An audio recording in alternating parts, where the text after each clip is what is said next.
Championnat de France de football, encore une victoire du Paris Saint-Germain face à Toulouse. La 5e chaîne ne sera pas une télé Coca-Cola, plutôt une télé Beaujolais, disent ses promoteurs. Le racisme et la xénophobie préoccupent également nos voisins du nord de l'Europe. Invité de Soir 3, Haroun Tazieff, il est convaincu que la catastrophe de Colombie aurait pu être évitée. Mesdames, Messieurs, bonsoir. Le Paris Saint-Germain continue de caracoler de victoire en victoire dans le championnat de France de football. Le dernier exploit qu'il a accompli, c'est tout à l'heure au Parc des Princes en battant Toulouse. Daniel Leclerc. Et dès le début de la rencontre, ce sont les Parisiens qui vont se mettre en évidence grâce à une superbe action collective à 3. Luis Fernandez pour Suzic, Rocheteau qui embarque Lestage et Bergerot et qui réussit à marquer entre les jambes de Marx. 1-0 pour le Paris Saint-Germain après 19 minutes de jeu. Les Parisiens sur leur lancée vont marquer un deuxième but après une action confuse. Ici Suzic qui centre, tout le monde rate le ballon, y compris Bergerot. Tir centre de Vermeulen, reprise de Jean-François Charbonnier. C'est le deuxième but du PSG. Ce sera aussi le score à la mi-temps. Dès la reprise, les Parisiens sont encore les plus actifs et sur cette belle ouverture de Safet Suzic, Rocheteau récupère un débordement, une ouverture en retrait, un exploit technique de Luis Fernandez, le capitaine parisien. 3-0, on en restera là. Décidément, le Paris Saint-Germain, à l'image de son capitaine Luis Fernandez, est euphorique. Belle victoire des Parisiens, 3-0. Le Paris Saint-Germain qui fait la belle affaire de la soirée, car Bordeaux a été battu à Lens 1-0. Un but de l'Uruguayen Carreno. Il faut noter sur ces résultats de la soirée, la seule victoire à l'extérieur, elle est signée Metz à Sochaux, 2-1. Pour le reste, vous l'avez noté, tout le monde a gagné chez soi. Ce qui nous donne au classement en premier le Paris Saint-Germain avec 35 points. Deuxième Bordeaux, 29 points à 6 points. Troisième Nantes avec un match en moins, 27 points. Et dans le bas du tableau, Sochaux, Lille, Bastia sont dans la zone rouge avec 15 points. Lanterne rouge, Strasbourg, 14 points. À suivre vendredi prochain, un certain Bordeaux PSG. La 5e chaîne de télévision, qui commencera d'émettre le 20 février prochain, s'appellera tout simplement La 5. Et pendant les premiers mois, elle ne fonctionnera que de 3 à 4 heures par jour. Son PDG, Jérôme Sédou, rencontrait la presse pour la première fois ce matin et bien sûr, il était accompagné de son associé italien Silvio Berlusconi. Hélène Rizacher. Les voilà donc, ces richissimes hommes d'affaires, aujourd'hui associés pour la création de la première chaîne privée française. Devant la presse qui les critique depuis 3 jours, Jérôme Sédou, le PDG, a cherché à défendre son projet. Nous pensons que la télévision, avant tout, doit distraire, elle doit plaire. Il n'est pas question, quand on fait une télévision commerciale, de faire une télévision qui ne plaît pas. Si nous faisons une télévision qui n'a pas de succès, à ce moment-là, nous n'aurons pas d'annonceurs, nous n'aurons pas de recettes, et nous n'existerons pas. Et à propos d'annonceurs et de publicité, Jérôme Sédou promet que les chefs-d'œuvre du cinéma ne seront pas coupés par les spots. Il s'est bien gardé cependant de définir le chef-d'œuvre avec précision, renvoyant ses interlocuteurs au sens commun. Regrettant les critiques développées contre leur projet, les hommes de la 5 ont lancé une offre de participation au capital de la chaîne, à tous les producteurs et à l'ensemble de la presse. La presse, pour le moment, n'a pas réagi. Quant aux professionnels du cinéma, ils refusent de négocier quoi que ce soit avec la 5, tant que son cahier des charges est maintenu, et en particulier l'obligation de 25% de films français seulement, contre 50% dans le service public. L'humour dans la défense de la 5 aujourd'hui venait d'Italie, une pirouette milanaise de Silvio Berlusconi. La télévision à laquelle nous commençons à penser, c'est pas une télévision Coca-Cola, c'est pas une télévision spaghetti, ça serait mieux une télévision Beaujolais. Champagne le samedi. Au lendemain du sommet de Genève, Ronald Reagan est visiblement très satisfait de sa rencontre avec Mikhaïl Gorbatchev. Pourtant, ce voyage a été une rude épreuve physique pour le président américain. En quittant la Suisse, il a d'abord fait escale à Bruxelles pour informer ses partenaires de l'OTAN. Et dès son retour à Washington la nuit dernière, les membres du Congrès l'attendaient eux aussi pour qu'il leur rende compte de ses entretiens. Joël Hazard. Le Congrès américain salue, comme il se devait, le retour du président Reagan. Mais en dépit de longs applaudissements, l'euphorie ne coulait pas à flot, comme le soulignera un représentant démocrate. car le seul acquis tangible de ce sommet peut se résumer par ce que Ronald Reagan a appelé un important et bon accord sur la nécessité de continuer à se rencontrer. Certes, le président américain parlera de certains progrès. Nous sommes tombés d'accord, dira-t-il, pour aller dans le sens d'une réduction de 50% de nos potentiels nucléaires. Il était déjà d'accord avant Genève.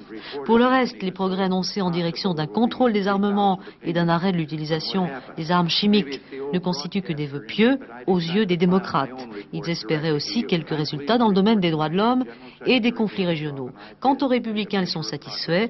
Pour eux, l'important est que la guerre des étoiles reste sur les rails. Cela dit, que va-t-il se passer maintenant, alors que le spectacle du sommet est terminé et que les projecteurs sont éteints? Est-ce que Genève va faire évoluer les relations Est-Ouest? Est-ce qu'on peut imaginer, Gilles Dujoncher, que ce sommet puisse nous amener à une nouvelle détente comme celle qui s'était amorcée dans les années 60? C'est la question que tout le monde se pose. Sur le plan du climat, il n'y a pas de doute. Tout porte à croire qu'un véritable processus de dialogue et de négociation est maintenant engagé entre les deux grands. Les deux parties sont tombées d'accord à Genève pour accélérer, c'est leur expression, les négociations amorcées en janvier dernier sur les armes nucléaires et spatiales. On relève surtout les invitations qu'ont mutuellement acceptées les deux interlocuteurs de Genève à se rendre dans la capitale de l'autre. Ainsi devrions-nous voir M. Gorbatchev à Washington l'an prochain et M. Reagan à Moscou l'année suivante. C'est quand même pas mal, quand il y a quelques mois encore, on ne se parlait guère. Ce changement de climat va évidemment profiter aux Européens. Rappelons-nous par exemple l'ajournement du voyage en Allemagne fédérale l'an dernier du président est-allemand. Aujourd'hui, on ne voit pas pourquoi M. Honecker serait empêché de répondre à une invitation du chancelier Kohl. Maintenant, est-ce que le sommet a créé des possibilités d'avancer quant au fond sur les grands dossiers qui séparent les deux grands? C'est une autre affaire. Certes, on s'est mis d'accord, et on l'a formalisé par écrit, sur le principe d'une réduction de 50% des armes nucléaires de part et d'autre. Mais les divergences restent entières sur l'initiative de défense stratégique, le projet de bouclier militaire spatial cher au président Reagan. On ne fait pas non plus la même analyse de part et d'autre sur les conflits régionaux. Il y a donc peu de chances, là aussi, que les choses évoluent dans l'immédiat. Bref, au total, c'est plutôt avec des désaccords que les deux grands ont décidé de vivre ensemble, ou alors on ne sait pas tout. Mais ça, ce sont les mois ou même les années à venir qui le diront, mon cher Jean-Jacques. 30 morts et une centaine de blessés à Beyrouth. Les combats ont repris dans les quartiers ouest de la capitale du Liban entre les chiites et les druzes. Ces combats risquent de bloquer les négociations entreprises par les deux missions françaises et britanniques pour obtenir la libération des otages américains et français détenus depuis plusieurs mois au Liban. Et puis en Afrique du Sud, les émeutes continuent et les accrochages entre les opposants au régime et la police. Ils ont fait 13 nouvelles victimes ces dernières heures. 10 ans de prison pour Dominique Prieur et Alain Maffard, les deux officiers de renseignement français jugés en Nouvelle-Zélande pour le sabotage du bateau Greenpeace. La condamnation est sévère, mais il leur reste l'espoir d'une mesure d'expulsion. C'est au gouvernement néo-zélandais d'en décider maintenant. La correspondance de Florence Descamps à Auckland. On ne mélange pas politique et justice. Voilà le message implicite du juge Ronald Davidson qui a condamné les officiers français à 10 ans de réclusion, mais qui n'a pas prononcé la fameuse recommandation d'expulsion. Davidson, à 65 ans, est un des juges les plus réputés de Nouvelle-Zélande. En le choisissant, le gouvernement du pays s'est mis à l'abri de tout soupçon. On n'influence pas un homme pareil. Mais le juge n'a pas voulu pour autant faire le travail du gouvernement. À chacun sa cuisine. C'est désormais au ministre de l'Immigration qu'il revient de prendre la décision d'expulser ou non le commandant Alain Maffard et le capitaine Dominique Prieur. Pour l'instant, le Premier ministre David Languy et le ministre de l'Immigration n'ont fait aucun commentaire sur le verdict, aucune déclaration sur leurs intentions. Ici, pour beaucoup de Néo-Zélandais, le départ des agents de la DGSE constituerait l'aveu d'un accord politico-économique entre leur pays et la France. Je vous donne nos moutons et vous reprenez vos espions. La montée du racisme et de la xénophobie n'est pas un phénomène propre à la France. Beaucoup de nos voisins s'en préoccupent autant que nous, au point que l'Assemblée de Strasbourg vient de publier un rapport sur la question. On y relève bien sûr des différences de situation suivant les pays, mais d'une façon générale, on remarque un renforcement des groupes néo-nazis dans tout le nord de l'Europe. Jean-Marie Belin. Pour établir ce rapport, le premier sur ce sujet, il a fallu plus d'1 an de travail, d'enquêtes difficiles dans des milieux très fermés et aussi plusieurs auditions publiques de victimes et d'experts. Le résultat, plus de 160 pages d'analyse, est un constat lucide et objectif qui surprend dans la mesure où il bat en brèche pas mal d'idées reçues. Non, il n'y a pas de plus en plus de mouvements d'extrême droite. Non, leurs effectifs n'augmentent pas, au contraire. Par contre, ils sont mieux organisés, ont un discours plus dur et surtout adoptent des méthodes de plus en plus radicales et violentes. Ce recours au terrorisme rappelle ce qui s'est passé en Europe dans les années 30. Mais y a-t-il pour autant danger pour la démocratie? Je ne dirais pas qu'il s'agit d'un danger, qu'il existe un danger.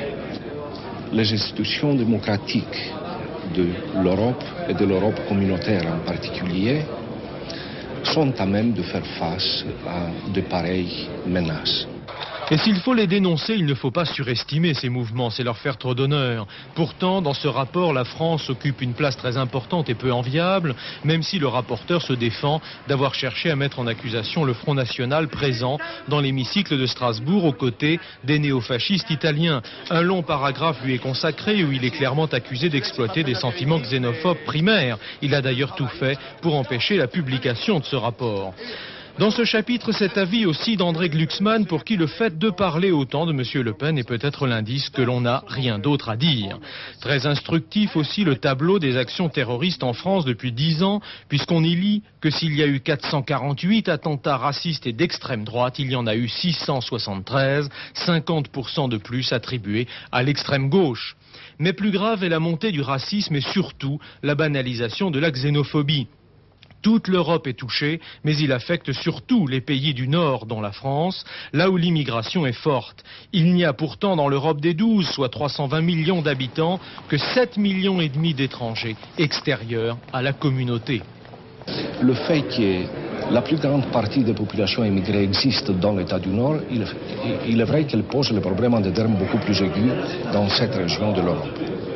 Chacun des pays de la communauté est touché à des degrés divers. Mais s'il s'agit d'un problème national avec ses caractéristiques propres, le rapport souligne que la réponse, les solutions et la réplique pour être efficaces doivent être européennes. Invité de Soir 3, Haroun Tazieff, secrétaire d'État à la prévention des risques majeurs et d'abord spécialiste des volcans. Et c'est à ce titre qu'il vient de se rendre en Colombie pour examiner de plus près le Nevado del Ruiz, responsable de la catastrophe de la semaine dernière. Et vous revenez, Haroun Tazieff, avec une conclusion terrible et navrante. Vous dites qu'on aurait pu facilement faire l'économie de plus de 20 000 morts. Oui, on aurait pu faire facilement cette économie si il y avait parmi les volcanologues qui avaient décelé très clairement la menace, une personne capable de faire passer le message de façon impérative aux yeux des responsables politiques et des responsables de l'administration colombienne. Et que ça arrive directement au plus haut niveau, c'est-à-dire au président Betancourt. En réalité, c'est ce qu'il faut toujours, c'est réussir à parler à la pointe de la pyramide hiérarchique d'un pays dans des cas où il s'agit de catastrophes d'envergure nationale. Et là, ça n'a pas été le cas, et sinon on aurait pu éviter une telle catastrophe. On aurait en tout cas minimisé très fort, parce que j'ai l'expérience de la chose, puisqu'en 1964, j'ai réussi à convaincre le président de la République costaricienne de prendre les mesures, exactement les mêmes mesures que celles que je viens aujourd'hui de préconiser au président Betancourt. Mais justement, vous l'avez rencontré hier en Colombie. Quelles sont les mesures qu'il faut prendre pour éviter qu'une telle catastrophe se reproduise sur le même volcan? Il faut, d'une part, éduquer la population pour d'abord, lui apprendre ce qu'est ce type particulier de menace que nous appelons le lahar, du mot indonésien, pour torrent de boue volcanique. Lui expliquer aussi que quand l'alerte peut être donnée au moment du déclenchement de ces torrents de boue qui se déclenchent là-haut, et en cette occurrence-ci à près de 5000 mètres d'altitude, et même plus de 5000 mètres d'altitude, il faut au torrent de boue, il faut au lahar, de une demi-heure à 1 heure pour atteindre les zones habitées, 2 heures pour arriver dans les zones densément peuplées, là où se trouvaient par exemple les villes qui ont été le plus terriblement frappées. En une demi-heure, en 1 heure, en 2 heures, on a tout le temps, quand on est entraîné, exercé à la chose, de quitter les parties basses menacées et de gagner un point situé 10, 20 ou 50 mètres plus haut. Mais pour ça, il faut une éducation de la population. Il faut éduquer la population et il faut placer à la tête des rios, à la tête des ravins qui descendent et dans lesquels sont canalisées ces venues d'eau colossales qui provoquent ces torrents de boue et qui sont dus à la fonte du glacier par le phénomène éruptif lui-même, qui lance en l'air des projectiles incandescents qui retombent sur la neige, ou qui, et c'est là surtout le danger, le magma qui monte des profondeurs atteint la base du glacier et des centaines de milliers, voire des millions de mètres cubes peuvent être fondus en quelques minutes et qui se ruent alors vers le bas. Il faut voir tout à coup cette crue, la déceler, soit automatiquement, soit, selon moi, encore mieux, par des guetteurs militaires en l'occurrence, avec les moyens de transmission immédiats. Ce volcan, vous l'avez bien examiné pendant plusieurs jours. Vous pensez qu'il y a un nouveau risque d'éruption? Oui, je le crains. Et mes collègues volcanologues et certains volcanologues très expérimentés ou bien qui se trouvaient là-bas ou bien qui étaient allés avant moi, avec lesquels j'ai repris contact par téléphone d'un pays à l'autre, nous sommes tous convaincus que aussi longtemps que l'éruption se poursuivra, elle dure depuis un an. Vous pourriez me dire un mot de votre idée de constituer une sorte de SAMU les volcans? Oui, alors, je dois dire que devant les catastrophes volcaniques qui se sont succédées, il y a eu les 80 tués du mont Saint-Helens aux États-Unis le 18 mai 1980. Il y a ce qui vient de se passer là. Il y a ce qui s'était passé de façon tout à fait inverse, mais la catastrophe économique qu'a connue le département de Guadeloupe suite à de mauvaises informations volontairement données sur un prétendu risque qui n'existait pas. Il conviendrait de créer un organisme de gens scientifiquement et techniquement très expérimentés dans ce domaine, bien équipés, qui constituerait, chaque fois qu'une éruption menace ou qu'elle éclate, un laboratoire mobile d'intervention qui pourrait conseiller, se rendre sur place immédiatement et très rapidement donner des conseils valables aux autorités politiques et administratives. Merci Aaron Tazieff. Les kiwis sont arrivés. Je veux parler bien sûr des célèbres rugbymen de Nouvelle-Zélande. Ils sont en France pour une tournée qui commencera demain à Marseille. Pour leur premier test match, les meilleurs spécialistes du monde de rugby à 13 rencontreront à partir de 14h25 l'équipe de France. Et si je vous donne un horaire aussi précis, c'est que vous pourrez suivre ce match sur FR3 qui a décidé de le retransmettre en direct. Et puisque nous en sommes au programme de demain, je vous invite également à vous brancher sur FR3 dès 9h du matin si vous aimez l'art contemporain, car FR3 Caen diffusera une émission spéciale sur ce thème dans le cadre de l'opération La Ruée vers l'art, organisée par le ministère de la Culture.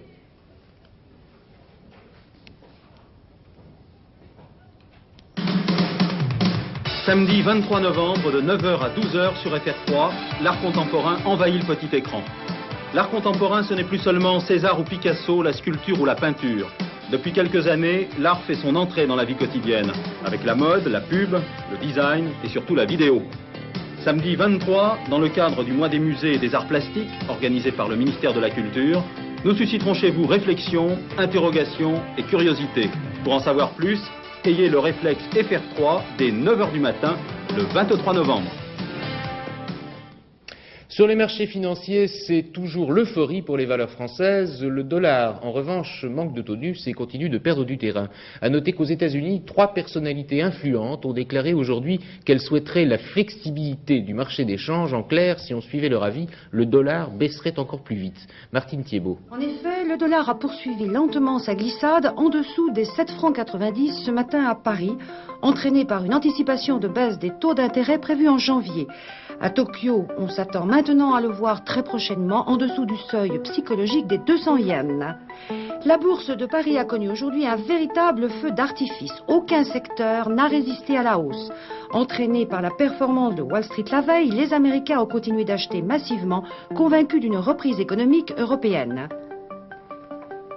Volant de record en record, Wall Street a décidé de clôturer la semaine en beauté, puisqu'après un gain qualifié de phénoménal par les spécialistes, ce soir encore le marché est très ferme et consolide sa hausse d'hier en gagnant 4 points. Les pronostics de M. Courtine pour le tiercé qui demain se dispute à Vincennes. Sur 20 partants, il a choisi le 14, le 12, le 6, le 10 qui est son joker, le 16, le 19 et le 18. Et puis le temps pour demain, toujours gris sur l'ensemble du pays avec quelques éclaircies près de la Méditerranée et un peu de neige sur le nord-est des Flandres aux Alpes et à l'Alsace. Les températures, évidemment, continueront d'être partout négatives, sauf près des côtes. On est toujours nettement en dessous des moyennes normales pour la saison. Demain soir, vous retrouverez Émilie Rafoul pour la première édition de Soir 3 à 19h. Pour ma part, je vous retrouverai à 21h55. Excellente fin de soirée sur la 3. Et pour conclure, je vous rappelle les principales nouvelles de la journée. Bonsoir et à demain.